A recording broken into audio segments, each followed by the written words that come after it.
For the latest forecast and warnings on Hurricane Milton, let's bring in our correspondent, Amy Metz, who is in Sarasota, Florida. Amy, what's going on there? Well, I have been seeing a lot of people evacuating. They are taking the storm seriously, as your last guest just shared. So many people have already been affected by the previous storm.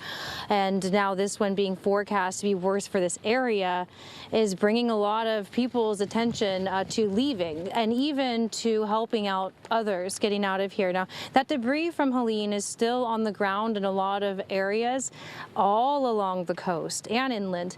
As these strong winds start to get closer to us, those things will start flying around. They're going to end up floating into the water. So this does add and heighten that danger and the risk as we move forward. So this landfall coming into play around the nighttime of Wednesday into Thursday, most likely. That high tide also coming in around 4 a.m. on Thursday. So with those likely coming around the same time, I am asking everybody, please be prepared for 25 feet of surge. Think about that, because a lot of our weather models have not been showing this storm intensifying to the degree that it has been. The only reason I was forecasting it to do so is because of space weather effects that I study as part of my master's. And for that being said, the point is that I would like people to take this very seriously. Really do go. So there's a website. If you're thinking about evacuating, leaning on the fence, if you're worried about evacuating because you don't have a way out, know that there is a way out.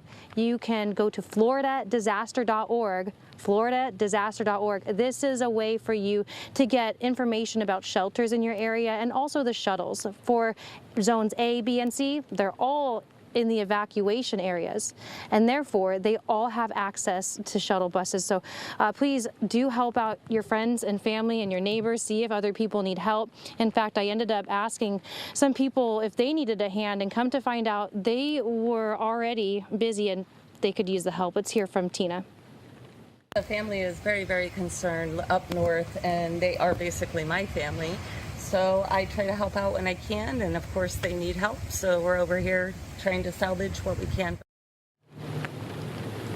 So it's a couple of retired doctors in their 80s, and the kids, you know, their family pictures and all these heirlooms and antiques are the things you really can't replace. I want to remind everybody, if you are leaving, don't forget those important documents that will help you get your government aid and other resources. And, you know, as you were saying too, just before you came to me about people forgetting about this, I want to point out all the volunteers. There are so many thousands of volunteers. Samaritan's Purse is one of them, where there are actually thousands of people on standby just to help you. So please, people, I urge you to go volunteer and help. Back to you.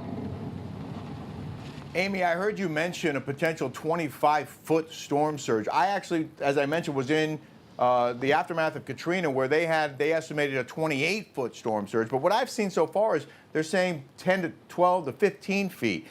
Where does that 25-foot figure come from, and how likely is that? Yeah, so my thoughts with this, the high tide is one of those thoughts. And to be honest, it's storm surge forecast that I feel like for meteorologists, which I am one, is probably one of the bigger problems with our models and how they're being forecast. Because it's the high tide around that time, I am thinking it's going to be higher. I'm also always urging people to prepare for about 5 more feet anyway. But my real thought is that this is right now 165 miles per hour. This has such a large wall of water with it, and that was not in the forecasts before, meaning that the surge forecast that just came out was using a forecast that was for a weaker storm. We do have a stronger storm, and I do think it will be a Category 4 at landfall, and even if it's not, preparing for a little more is what I always urge people to do. And Amy, real quick before I let you go, I saw in the video piles of debris in people's front yards. I know they've been furiously trying to clear that because that is or could become projectiles that could create even more damage. Real quick, are you still seeing piles of debris and that won't be cleared before the storm hit? I didn't see anybody clearing debris here. I am in particular in Nokomis, so just a tad bit south of Sarasota in Sarasota County.